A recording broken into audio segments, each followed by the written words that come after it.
Hi guys, welcome back my channel. Today we are going to learn storytelling. How we can improve English with the help of storytelling. And story telling में बहुत ज़्यादा कुछ use नहीं होता, हमें कुछ simple चीज़ों का ध्यान रखना होता है और उसके माध्यम से हम अपनी चीज़ों को स्टोरी टेलिंग में बेहतर कर सकते हैं और अपने इंग्लिश को इम्प्रूव कर सकते हैं। यहाँ पर हमने कुछ स्पेशल नोट्स लिख रखा है जिनकी मदद से हम स्टोरी टेलिंग को काफ़ी आसानी से बना सकते हैं। पहले हम बात करेंगे इनके बारे में कि इनका यूज कैसे हम कर सकते हैं स्टोरी टेलिंग में।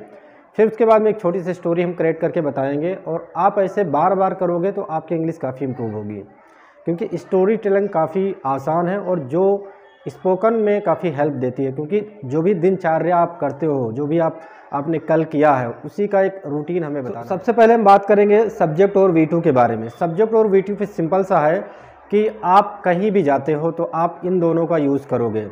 मैं स्कूल गया, I went to the market. मैं बाज़ार गया, I went to the market. मैं घर वापस आया, I came back to the home. तो ऐसे करके वर्ब की सेकेंड फॉर्म का हमें यूज़ करना है। जो भी हम एक्शन करते हैं उसमें V2 का यूज़। स्टोरी टेलिंग जो होता है प्रायः यस्टरडे रूटीन के लिए होता है या बिफोर यस्टरडे रूटीन के लिए, या जो भी आप करते हो आपका पास्ट होता है और पास्ट में हम इन चीज़ों का यूज करते हैं। दूसरा, स्टार्टेड प्लस आईएनजी। वर्ब में आईएनजी का यूज कैसे किया जाएगा?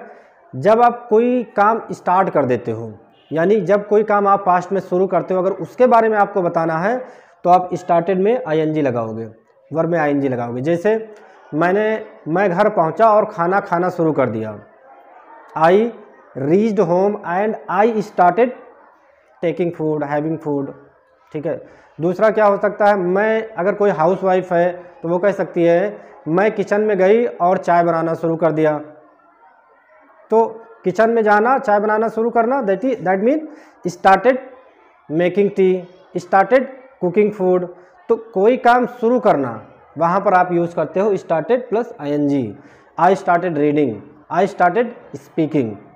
इस तरह आप यूज़ करते हो जब कोई काम आपका शुरू होता है।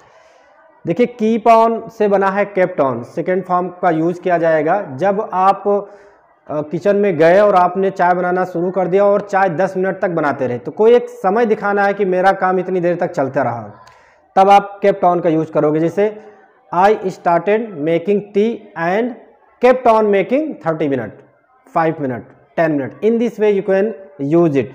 आप केप्ट ऑन का यूज़ कहाँ पर कर सकते हो? जैसे मान लीजिए कि आप सुबह अखबार पढ़ रहे हो और कह सकते हो कि after taking T I started reading newspaper and I kept on reading 30 minute. इस तरह आप लगा सकते हो कि मैं 30 मिनट तक पढ़ता रहा। तो जहाँ पर पढ़ता रहा की फीलिंग आती है कि कोई काम आप काफ़ी समय तक जारी रखे थे, उस समय पर केप्ट ऑन का यूज करोगे पास्ट में। विद अ व्यू का मतलब ये हुआ कि ये एक प्रकार का फ्रेज की तरह हम यूज कर सकते हैं। विद अ व्यू का मतलब हुआ कि किसी उद्देश्य से। जैसे मैं मार्केट गया सब्जी खरीदने के उद्देश्य से, तो आप कह सकते हो I went to the market with a view to take vegetable. With a view to के आगे आप अपना उद्देश्य है having plus V3। Having plus V3 का मतलब हुआ कि कोई काम करने के बाद, जैसे खाना खाने के बाद मैं स्कूल गया, तो having taken food I went to the school. Having playing cricket I come back to home. तो सेकेंड फॉर्म के लिए I came back to home. तो इस तरह कोई काम होने के बाद में जब आप दिखाते हो तो उसके बाद में आप हैविंग प्लस V2 लगाते हो।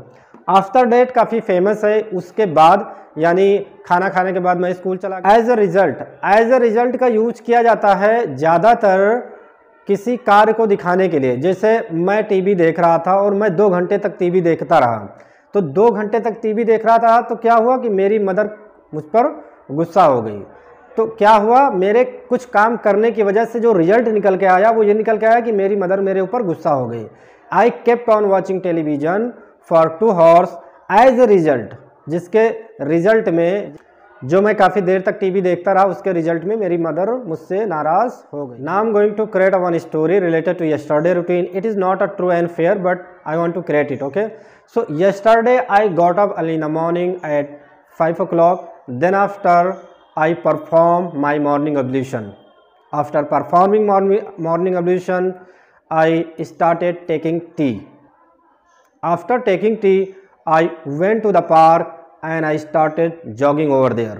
Meanwhile, one of my friends came over there and he said to me, actually I want to go market in evening time. Would you like to go with me?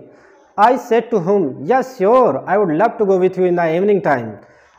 After that, after some time, I came back to home and I started taking breakfast. After having breakfast, I started watching television.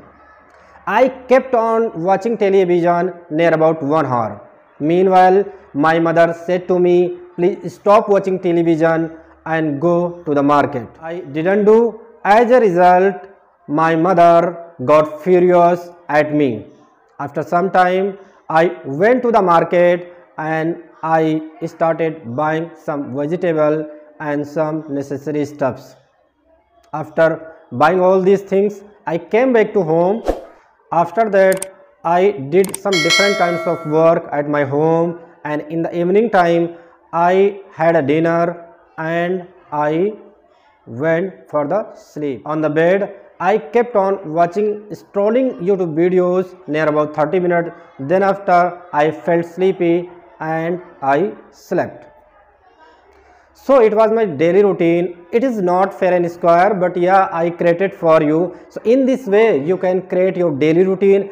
In the daily routine, you try to add some necessary things, your necessary actions, whatever you do whole day, you try to add. Sometimes you have to use some special connectors that will help a lot to speak English very maturely. Make sure you got some information from my side, and same way try to speak every day. Keep on watching videos, keep on trying some special words and connectors, and with the help of all these connectors, surely you will be able to speak English very fluently. Soon we will meet next video. Have fun. Bye bye.